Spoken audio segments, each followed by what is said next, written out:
네, 오늘 사도행전 첫 번째 전도여행 두 번째 말씀 같이 나누겠습니다. 영국의 기독교 박해 감시 단체인 릴리지 인터내셔널이 2018년도에 기독교 박해가 극심할 것이 예상되는 세 개 나라를 발표했는데 중국, 인도, 아프리카의 나이지리아 나라라고 말했습니다. 중국은 다음 달부터 종교 사무 조례가 발표가 됩니다. 종교 사무 조례가 발표가 되면 모든 집회를 나라에 다 신고를 해야 돼요. 나라에 신고되지 않은 집회를 할 경우에 벌금형이나 아니면 체포를 당할 수밖에 없습니다. 인도도 힌두교 민족주의인 인도 인민당이 정권을 잡으면서 계속적인 기독교 탄압이 이루어져서 기독교인들을 살해하거나 기독교인들 추방하는 일들이 많아지고 있어요. 2016년도에 441건이었는데 작년에는 전반기에만 400건이 넘었어요. 그래서 인도도 기독교인에 대한 박해가 가속화되고 있습니다. 이러한 나라들에서 기독교에 대한 박해가 그리고 선교사들에 대한 핍박이 계속 더 가중되고 있지만 그러나 복음을 전하고자 하는 그들의 열정은 더 뜨겁습니다. 하나님의 복음을 전하겠다고 헌신한 사람들이 그곳에서 목숨을 내어놓고 복음을 전하고 있는 거예요. 바울과 바나바가 이제 1차 전도 여행에 구브로섬 전도를 끝내고 이제 비시디아 안디옥으로 갑니다. 그들이 13장 13절에 보시면 바울과 동행하는 사람들이 구브로섬 바보에서 배를 타고 밤빌리아에 있는 버가까지 갔어요. 이 버가에서 비극적인 일이 일어납니다. 어떤 일이 일어나요? 거기에 마가 요한이 그들에게서 떠나 예루살렘으로 가요. 왜 마가가 떠났을까? 여러 가지 학자들의 추측이 많이 있습니다. 하나는 그 버가에서 비시디아 안디옥까지가 거대한 그 타우루스 산맥이 구성되어 있는데 이 타우루스 산맥에 떼강도들이 많아요. 그래서 타우루스 산맥을 강도들의 산맥이라고 부릅니다. 그러니까 바울이 강도의 위험을 당했다고 고린도후서 12장에 얘기했었는데 그게 이 타우루스 산맥에서 일어나는 일들. 그러니까 터키의 갈라디아 지방에 이 타우루스 산맥이 아주 도적과 강도들이 출입이 유명한 장소입니다. 그래서 마가 요한이 아마 겁이 나서 도망갔지 않았을까. 또 한 분들은 이제 바울과 바나바의 관계 속에서 구브로섬까지는 바나바가 주동자였는데 비시디아 안디옥에서는 바울이 주동자가 돼요. 또 마가는 바나바의 조카잖아요. 그래서 바울이 주도권을 잡은 게 못마땅해서 돌아갈 수도 있다고 보는 분도 계십니다. 또 다른 분들은 이제 바울이 이방인 선교의 사역을 펼치니까 이방인 선교 전략에 대해서 마땅하지 않아서 바울이 돌아갔을 거다. 마가가 돌아갔을 거다.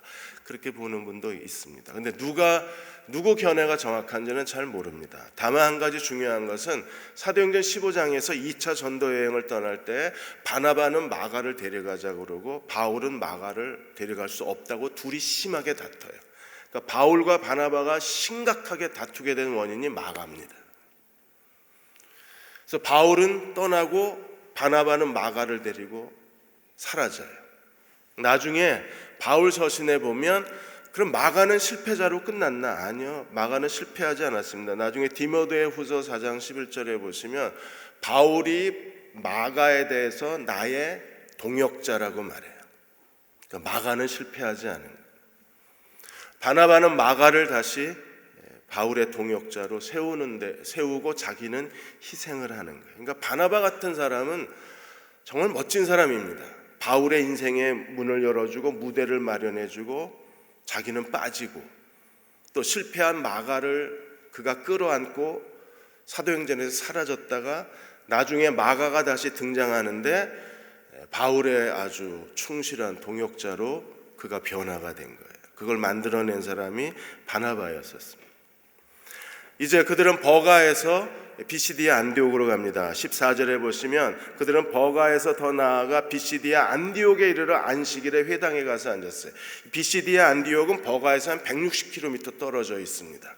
이 비시디아 안디옥을 중심으로 해서 갈라디아 교회가 만들어져요. 우리가 갈라디아서 여러분 기억하시죠? 이 갈라디아서를 바울이 썼는데 이 갈라디아서를 쓰게 된 교회들이 바로 이 비시디아 안디옥 주변의 교회들입니다. 갈라디아 1장 2절에 함께 있는 모든 형제와 더불어 갈라디아 여러 교회들에게, 그러니까 비시디아 안디옥을 중심으로 해서 갈라디아 여러 교회에게 갈라디아를 서를 쓰게 됩니다. 이 터키의 중심부에 갈라디아가 있는데 갈라디아를 갈라디아 남부, 갈라디아 북부 둘로 나눕니다. 그러니까 비시디아 안디옥은 갈라디아 남부에 위치해 있어요. 그래서 로마 식민지인 이 갈라디아 주가 로마에 있어서 정치적, 군사적으로 아주 중요한, 교통의 중요한 요지가 이 비시디아 안디옥입니다. 그러니까 남부의 여러 도시 가운데에서 바울이 비시디아 안디옥을 전략적으로 선택한 이유가 거기가 바로 그 비시디아 안디옥을 중심으로 해서 가나안 남부 지역이 하나의 네트워크가 되기 때문에 그래요. 바울이 회당에 들어가서 복음을 전했는데 저희는 사도행전이 있는 게 얼마나 감사한지 모릅니다. 왜냐하면 처음 복음을 전했을 때 그곳에서 어떤 말씀을 전하고 그리고 그곳에 어떤 일들이 일어났는가를 우리들에게 역사적 기록으로 남겨두는 게 사도행전이기 때문에 이 사도행전은 우리에게 흥분이 되고 우리에게 기대가 되는 거예요. 처음에 어떤 일이 일어났을까? 오늘 비시디아 안디옥에서 바울의 첫 번째 설교가 요약 기록이 됐습니다. 바울의 설교가 요약해서 기록됐다는 게 저희들에게는 너무나 다행스러운 거예요. 그래서 바울이 다른 베드로 설교나 스데반 설교와 똑같이 베드로 설교나 스데반 설교의 특징이 뭐였어요? 구약의 역사와 구약의 예언을 통해서 예수 그리스도가 메시아라는 걸 증거했잖아요. 그런 것처럼 바울도 구약의 역사와 구약의 예언을 통해서 예수 그리스도의 죽음과 부활을 증거하고, 바울이 베드로 설교하고 스데반 설교와 다른 점은 뭐냐면 바울은 복음이 유대인에게서, 하나님의 구원의 섭리가 유대인에게서 이방인으로 넘어갔다는 것까지 선언을 해요. 그래서 오늘 13절에서 52절까지 이 바울의 설교를 추적하고 우리가 함께 묵상하는 것은 바울이 가는 곳마다 어떤 설교를 했을까, 그 호기심을 만족시켜주고, 바울은 이 구약의 역사와 예언을 가지고 메시아를 논증하는데 가장 적합한 사람입니다. 왜냐하면 바울은 율법학자잖아요. 사내들인 공회 회원입니다. 그리고 가말리엘 문화생입니다. 최고의 율법학자가 그가 율법적 관점을 가지고 메시아적 구속사적 관점을 가지고 그리스도를 풀이해내는 거예요. 어떻게 바울이 설교하는가를 보겠습니다. 먼저 16절에서 25절까지 구약의 역사, 메시아가 올 때까지 구약의 역사를 객관적으로 설명하고 있는데, 이게 하나님이 하신 일, 하나님이 하셨다, 하나님이 주도적으로 행하셨다는 걸 설명합니다. 하나님이 제일 먼저 하신 일이 뭐예요? 하나님께서 17절에 보시면 족장들을 세우시고 요셉을 통해서 애굽에 머물게 하셨다가 하나님이 애굽에서 이스라엘 백성을 높이셔서 모세와 더불어 출애굽 역사를 이끌어내셨습니다. 그리고 광야에서 40년간 이스라엘의 모든 악행을 하나님이 참아주셨어요. 그리고 19절에 가나안 7족속을 하나님이 정복하시고 450년 동안 가나안 땅을 그들에게 기업으로 주셨습니다. 가나안 땅에서 하나님이 어떻게 통치하셨나요? 제일 먼저 선지자 사무엘 시대까지 20절에 사사를 주셨고, 그 다음에 21절에 이스라엘이 왕을 구하자 하나님이 사울을 왕으로 세우셔서 40년 통치하게 하셨어요. 그리고 22절에 다윗을 하나님이 왕으로 세우셨는데, 다윗은 어떤 왕이었나요? 22절에 보시면 다윗을 왕으로 세우사 증언하여 이르시되 내가 이새의 아들 다윗을 만나니 내 마음에 맞는 사람이라 내 뜻을 다 이루리라. 다윗은 하나님 마음에 합한 사람이었어요. 하나님의 뜻을 다 이룬 사람이었습니다. 사랑하는 여러분, 우리가 이 시대에 다윗처럼 하나님 마음에 합한 사람이 될 때 하나님 우리를 통해서 그분의 뜻을 이루어 주실 것입니다. 하나님이 다윗을 통해서 이루신 일이 뭔가요? 예수님이 다윗의 자손으로 이 세상에 오신 거예요. 그래서 23절에 하나님의 약속대로 이 사람의 후손, 이 사람이 누구예요? 다윗의 후손에서 이스라엘을 위하여 누가 오셨어요? 구세주 메시아가 오셨습니다. 그분이 바로 예수님이십니다. 이렇게 구약의 역사를 통해서 예수 그리스도의 오심을 논증하고 26절에서 37절까지는 그리스도의 죽음과 부활에 대해서 설명을 하는 거예요. 예수님이 오시기 전에 먼저 보낸 사람이 있습니다. 누군가요? 24절에 침례 요한을 먼저 보내셔서 그리스도를 증거하시고 26절에 보시면 하나님이 구원의 말씀을 우리에게 주셨는데 이 구원의 하나님의 말씀의 가장 중요한 하나님의 약속이 무엇입니까? 예수님의 죽음과 부활입니다. 하나님의 구원의 약속 속에 들어있는 가장 중요한 하나님의 구속의 행위는 메시아의 죽음과 부활인 거예요. 그래서 예수님이 어떻게 죽으셨는가를 27절에서 29절까지 설명합니다. 예수님이 이 땅에서 하나님 말씀을 전했는데 27절에 그들이 선지자의 말을 알아듣지 못한 유대인들이 예수님을 정죄하고 예수님을 죽입니다. 어떻게 죽였어요? 28절에 빌라도에게 죽여달라고 요청을 해서 그들이 예수님을 십자가에 처형을 합니다.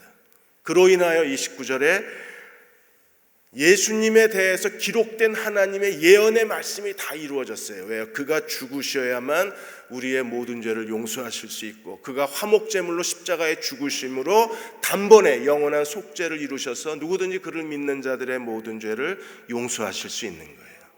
그래서 메시아의 죽음에 대한 모든 약속이 그대로 이루어졌습니다. 그리고 아리마대 요셉의 무덤에 장사 지낸 바 되고 30절에 그러나 하나님이 어떻게 하셨어요? 그를 죽은 자 가운데서 다시 살리셨습니다. 그리스도는 다시 살아나셔야 합니다. 왜요? 죄값은 사망입니다. 사망을 정복해야 우리에게 구원이 있는 거예요.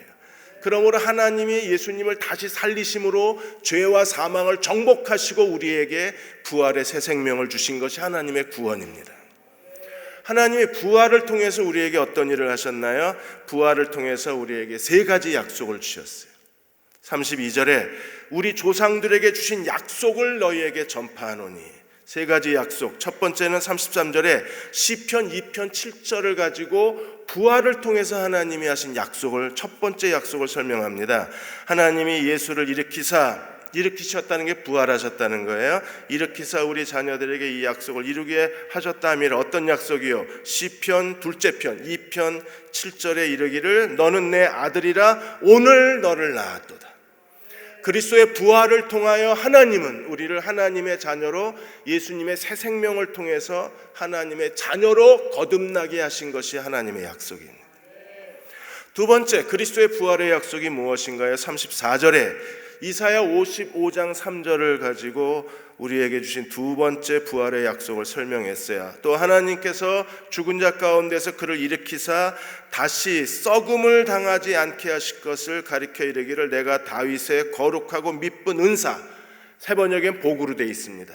다윗에게 주신 거룩하고 미쁘신 하나님의 복을 우리에게 주셨다는 거예요. 그리스도의 부활을 통해서 하나님은 하늘에 있는 복과 땅 위에 있는 모든 복을 예수 안에서 우리에게 주셨어요. 세 번째 약속이 35절입니다.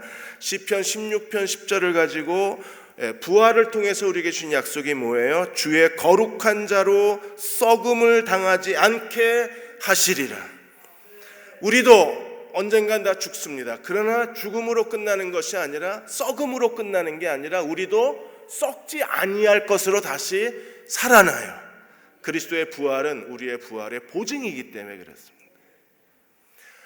하나님이 예수를 다시 살리시고 우리에게 너는 내 아들이라 다윗의 거룩하고 미쁜 복을 너에게 주리라 너도 썩음을 당하지 않게 하시리라. 이게 그리스도의 부활을 통해서 우리에게 주신 약속입니다.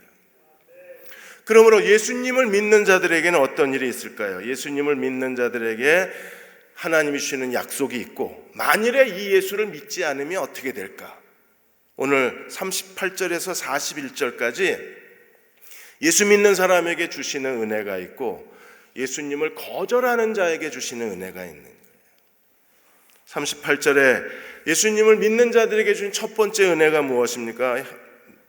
너희가 알 것은 이 사람을 힘입어 죄 사함을 너희에게 전하는 것이라. 예수 그리스도를 믿음으로 그의 피로 말미암아 하나님이 우리의 모든 죄를 용서하시고 우리를 모든 죄에서 해방시키신 것이 하나님의 구원의 은혜입니다. 예수님이 십자가에 죽으시고 3일 만에 부활하셨다는 사실을, 그 예수를 믿으면 우리에게 어떤 일이 일어나요? 죄 사함을 얻게 되는 거예요. 하나님이 여러분의 모든 죄를 다 사하신 것을 믿으십니까? 이 더럽고 추악하고 지저분한 나의 죄를 하나님은 다 용서하시고 오늘도 우리가 죄를 지을 때 하나님 앞에 자백만 하면, 요한일서 1장 9절에 있는 것처럼 우리가 자백만 하면 하나님이 우리를 깨끗게 하시고 모든 불의를 용서하신 하나님이심을 믿으십니까? 두 번째 은혜는 39절에 의롭다 하심을 얻는다는 거예요. 모세의 율법으로 너희가 의롭다 하심을 얻지를 못했습니다. 율법은 우리를 정죄하는 거지 율법은 우리를 의롭다 하지를 못합니다. 여러분, 체중계에 올라가면 몸무게가 얼마라는 걸 알려주지 그 체중계가 나를 살을 찌게 하거나 살을 빼주진 않잖아요. 그런 것처럼 율법은 우리를 정죄하는 기능만 있는 거예요. 우리를 의롭다 하지 못합니다. 누가 의롭다함을 받을 수 있나요? 이 사람을 힘입어. 이 사람이 누구예요? 부활하신 예수. 예수 그리스도의 부활을 힘입어 믿는 자마다 의롭다함을 얻느니라. 그래서 죄사함과 칭의, 의롭다함이 예수님을 믿는 자들에게 주신 하나님의 은혜입니다. 여러분, 죄사함과 칭의를 얻으셨나요? 이번에 조두순 그분이 출소하는 것 때문에 청와대 홈피에 조두순 내보내지 마라 이렇게 해서 60만 명 이상이 청원을 했습니다. 2008년도에 조두순 씨가 초등학교 여아아이를 성폭행해서 12년형을 받은 거예요. 그리고 이제 올해가 2018년도니까 2년 뒤면 이제 조두순이 풀려나는 겁니다. 그랬더니 사람들이 이 사람 내보내면 안 된다고 청원을 한 거잖아요. 재심은 할 수가 없습니다. 왜냐하면 일사부재리 원칙이 있기 때문에 재판을 또 할 수는 없어요.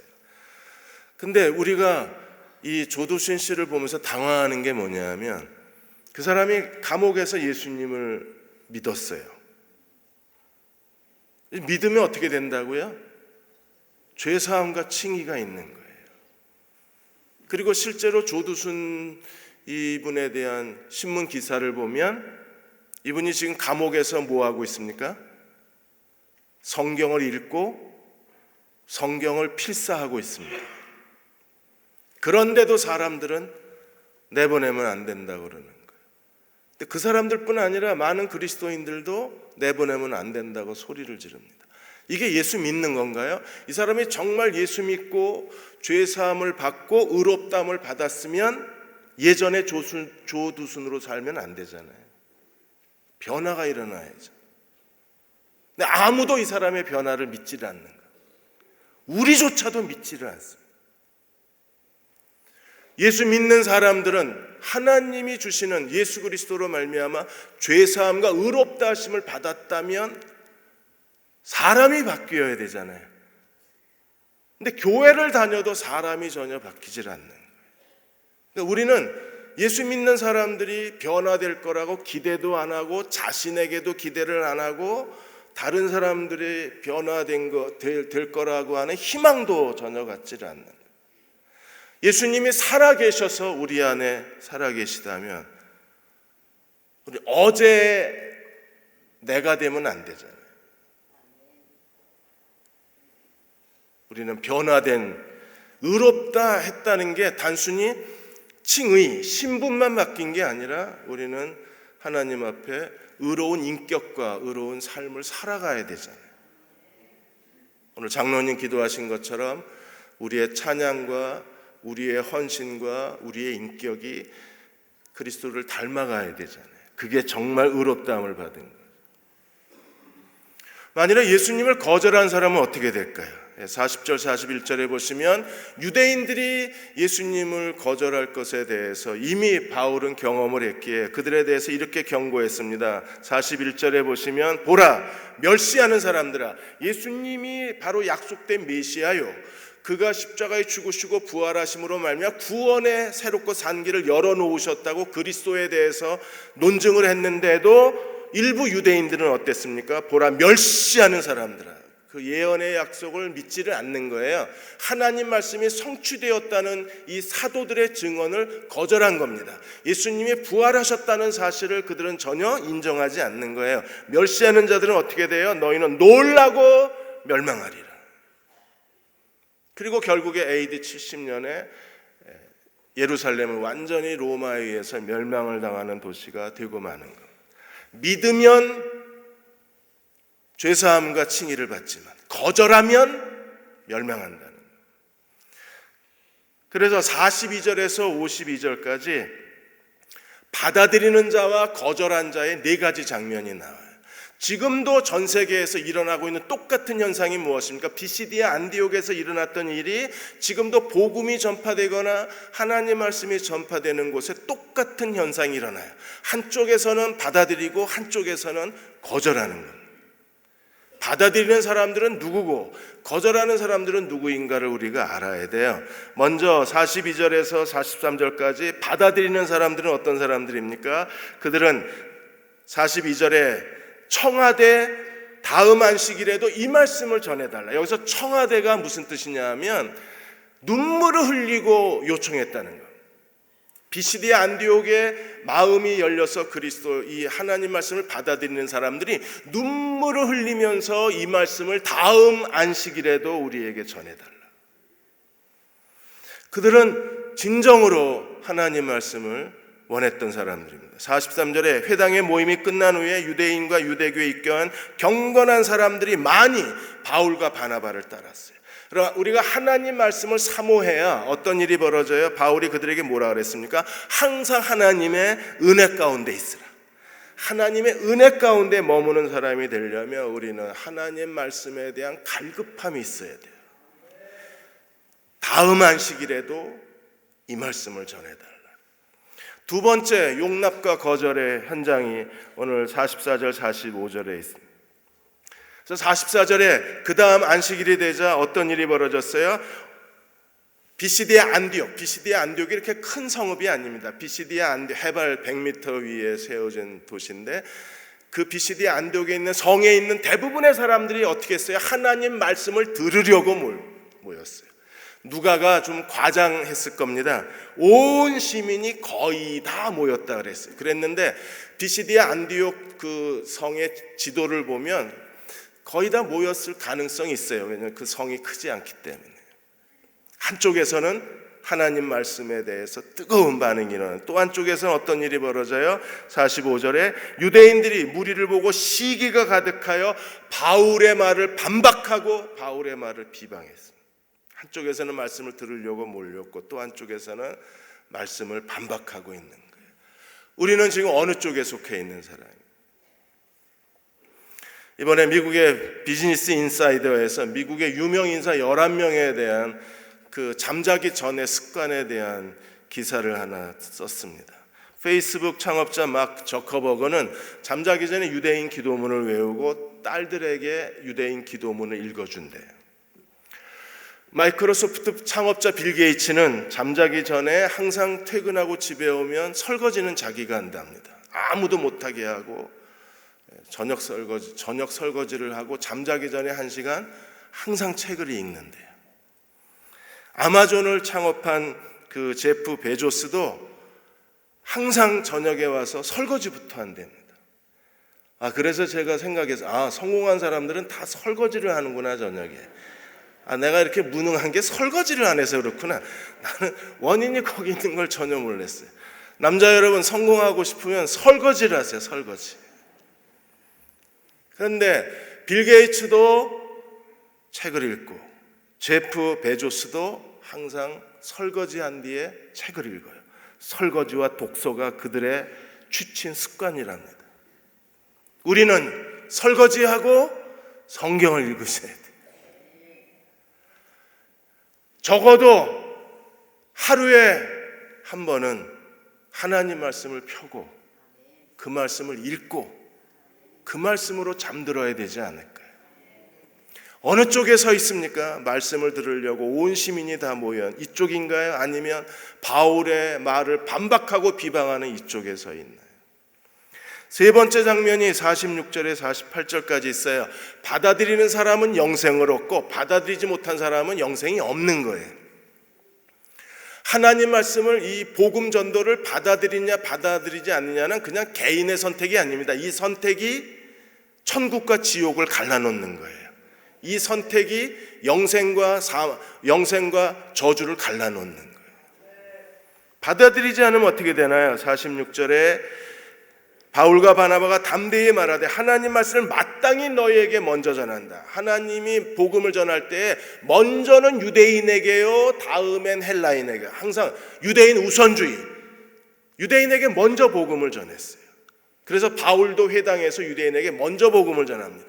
우리가 사도행전을 읽으면서 궁금한 게 뭐냐 하면 유대인들에게 그렇게 반대를 받고 박해를 당하고 유대인들에게 깨지면서 왜 회당에 가나? 회당에 가지 말고 차라리 시장에서 복음을 전하지. 그런데 항상 회당부터 갑니다. 왜요? 하나님이 뭐라고 명령하셨어요? 먼저는 유대인에게요. 그래서 회당부터 가는 거예요. 깨지면서도 회당부터 가는 거예요. 그랬는데 유대인들의 반응은 어땠습니까? 먼저 너에게 전할 것이 너희가 그것을 버리고 영생 얻기에 합당하지 않는 자로 자처하기로 우리에게 이방인에게로 가노라. 그래서 먼저는 유대인에게요, 다음에 이방. 유대인들은 스스로 자기들을 뭐라 그랬어요? 우리는 영생 안 받아도 된다는 거예요. 메시아를 버린 건 뭘 버린 거예요? 영생을 버린 거예요. 그러나 이방인들에게 복음을 전했을 때 그들이 예수 그리스도가 이방인의 빛이 되셔서 이방인들이 어떻게 반응했어요? 48절에 이방인들이 듣고 기뻐하여 하나님 말씀을 찬송하며, 그들은 복음을 듣고 복음을 기뻐했습니다. 그리고 복음을 찬송했습니다. 그리고 어떻게 했나요? 영생을 주시기로 작정된 자는 다 믿더라 그랬어요. 이것도 이게 우리가 오해가 작정된 사람이 먼저 있어? 그러면 어떤 사람은 믿고 싶어도 못 믿네. 그런 뜻이 아니에요. 믿는 자들은 영생을 얻기로 작정됐더라, 그 뜻입니다. 순서를 바꾸시면 정확한 이해예요. 그래서 작정됐다는 말 뜻이 탓소라는 단어인데, 이 탓소라는 단어가 정했다는 의미도 있지만 기록됐다는 의미도 있어요. 그러니까 예수 그리스도를 믿는 자들은 영생을 얻기로 명단에 기록됐더라, 이 뜻입니다. 그 명단이 뭐예요? 생명책이죠. 예수 그리스도를 믿으면 그 사람들은요, 하나님의 어린 양의 생명책에 이름이 기록됐더라. 이게 작정했다는 거야. 하나님이 작정했다는 거야. 여러분 다 예수 그리스도를 믿으셨습니까? 여러분의 이름이 하나님의 생명책에 기록된 것을 믿으십니까? 거절하면 버림을 받지만 믿으면 우리는 영생을 얻는 거예요. 마지막 네 번째 장면이 나옵니다. 49절에서 52절까지 보시면 하나님 말씀이 그 비시디아 안디옥과 갈라디아 지방에 하나님 말씀이 확 퍼져나가기 시작했어요. 그런데 반대쪽 현상도 일어나요. 50절에 보시면 유대인들의 경건한 귀부인들과 유력자들을 선동해서 바울과 바나바를 비시디아 안디옥에서 추방해버립니다. 추방당하면서 바울과 바나바가 어떻게 했어요? 51절에 보시면 발에 먼지를 털어버렸습니다. 그럼 발에 먼지를 털어버리는 건 너희들의 심판에 나는 상관없다는 거예요. 전도자들이 발에 먼지를 털어버리면 그 도시는 끝장난 겁니다. 이거는요, 하나님의 심판의 퍼포먼스잖아요. 먼지를 털어버리는 것. 그래서 바울과 바나바가 담대하게 먼지를 털어버립니다. 어떤 사람들에 대해서요? 그 메시아를 거부한 유대인들에 대해서. 그러나 거기에 이미 예수를 믿은 제자들은 어땠나요? 52절에 제자들은 기쁨과 성령이 충만하더라 그랬어요. 여러분, 우리가 예수 그리스도를 믿으면, 그리스도가 우리 안에 계시면, 영생이 우리 안에 있으면 우리에게는요, 기쁨과 성령이 충만하더라 그랬어요. 자꾸 잊어버립니다. 왜 그런가요? 그러니까 생명이 우리의 경건이 되어야 기쁨이 유지가 되는데, 이 하나님의 거룩한 생명이 우리의 경건이 되지 않으면요, 자꾸 기쁨이 없어지는 거예요. 그래서 경건하게 살아야 돼요. 야고보 1장 26절 27절에 경건에 대해서 이렇게 설명해요. 스스로 경건하다고 자기를 착각하고 두 가지를 하지 않으면 이 경건은 가짜라 그런 겁니다. 어떤 거요? 자기 혀를 제갈먹이지 아니하고 자기 마음을 속이면 경건은 가짜예요. 이 사람의 경건은 위선이에요. 거짓이에요. 그리고 하나님 앞에 정결하고 더러움이 정결하다 더러움이 없다 똑같은 말을 2번 반복했습니다. 하나님 앞에 정말 깨끗한 경건은 어떤 거예요? 고아와 과부를 환난 중에 돌아보고 자기를 지켜 새 속에 물들지 않는 이것이라 그래요. 경건하게 사신 분들이 많이 계신데 그 중에 한 분이 박운서 전 차관입니다.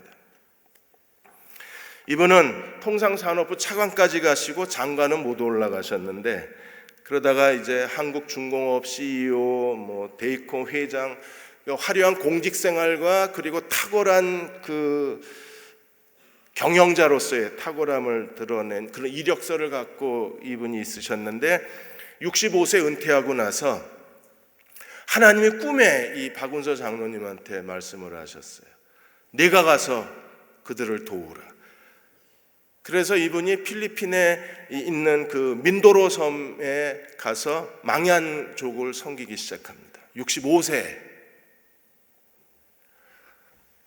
가지고 있던 집은 교회에다 헌납하고 재산 다 정리하고 이제 민도로 섬으로 들어가서 거기서 15헥타르 땅을 사서 농사를 지어요.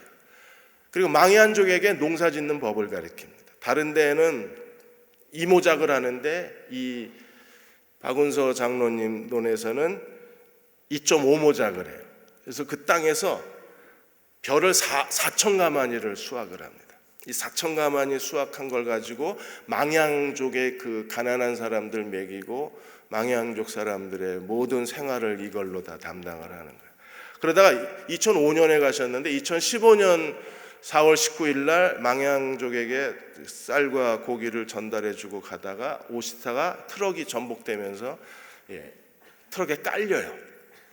그래서 하체가 많이 다치셨는데 의식을 찾지 못하니까 5월 2일 날 서울에 이송이 돼가지고 서울에서 치료를 받으셨어요.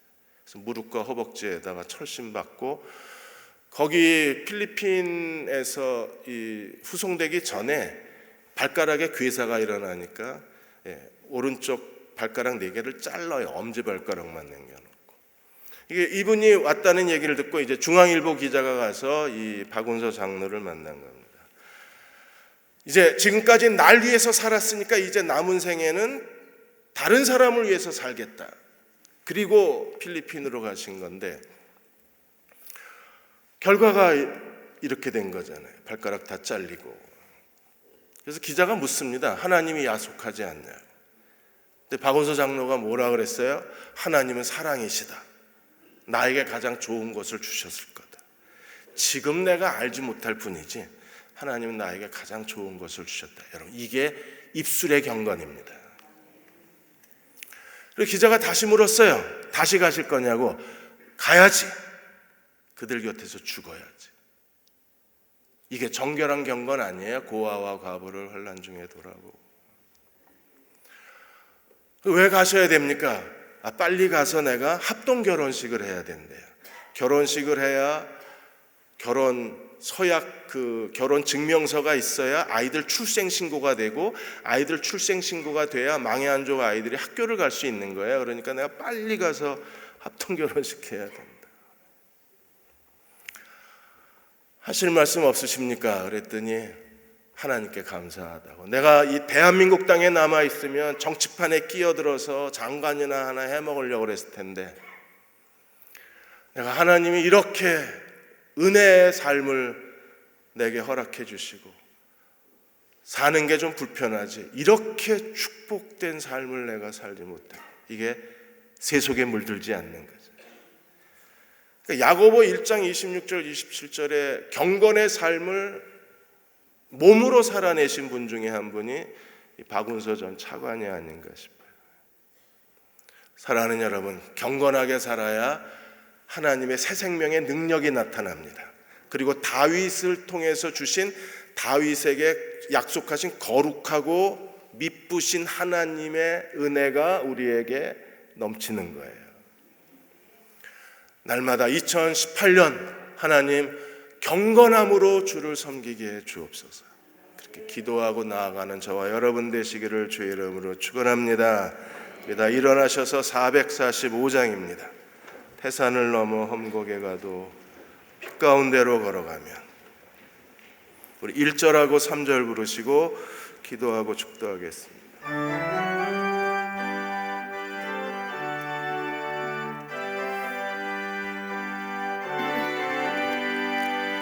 태산을 넘어 험곡에 가도 빛 가운데로 걸어가면 주께서 항상 지키시기로 약속한 말씀 변치 않네. 하늘의 영광 하늘의 영광 나의 맘속에 차고도 넘쳐 할렐루야를 힘차게 불러 영원히 주를 찬양하리. 광명한 금이 마음에 받아 찬란한 천국 바라보고 할렐루야를 힘차게 불러 날마다 빛에 걸어가리.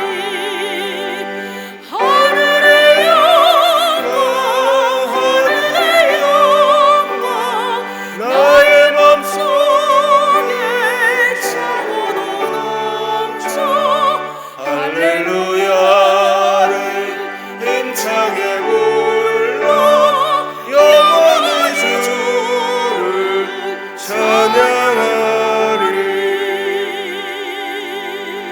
이 시간 우리 같이 기도합시다. 하나님, 하늘의 영광이 다시 내 마음속에 차고 넘치게 해 주옵소서. 하늘의 영광이 내 마음에 가득하게 하여 주셔서 하나님 경건하게 살게 해주시고, 하나님 말씀을 붙잡게 하여 주시고, 오직 그리스도만 바라보고 살아가는 2018년 한 해가 되게 해 주옵소서.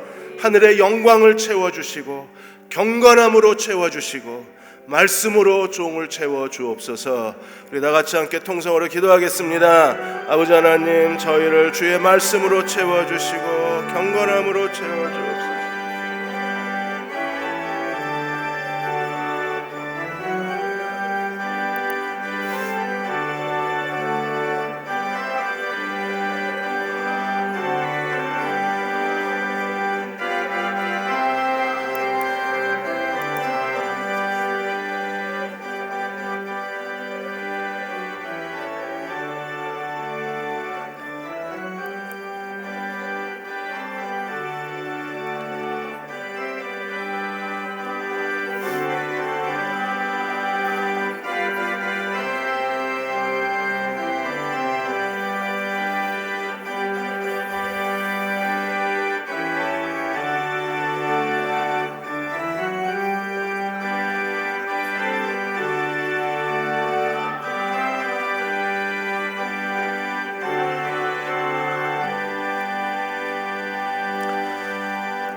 아버지 하나님, 어느새 저희들 마음이 어두워지고 답답해지고 무기력해졌습니다. 하늘의 영광으로 다시 차고 넘치게 해주셔서 나에게 영생이 있음을 기뻐하게 해주시고 경건하게 삶으로 성령과 기쁨이 충만한 사람으로 2018년 주님과 동행하는 주의 백성 되게 해 주옵소서. 내 마음에 다시 하늘의 영광이 가득 차게 해주시고 하늘의 영광이 넘쳐나게 해주셔서 성령과 기쁨이 넘쳐서 충만해서 오직 주님과 함께 담대히 살아가는 믿음의 백성 되게 해 주옵소서. 지금 우리를 죄에서 구원하신 우리 주 예수 그리스도의 은혜와 하나님 아버지의 그 크신 사랑하심과 성령의 위로하시고 도우신 은혜가 오늘 함께 1월 첫째 주일 예배를 드리고 돌아가는 모든 교우와 가정과 사랑하는 아들, 딸들과 이 민족과 이 땅의 모든 교회와 우리의 일련의 모든 계획과 소원 위에 지금부터 영원히 함께 하시기를 간절히 축원하옵나이다. 아멘.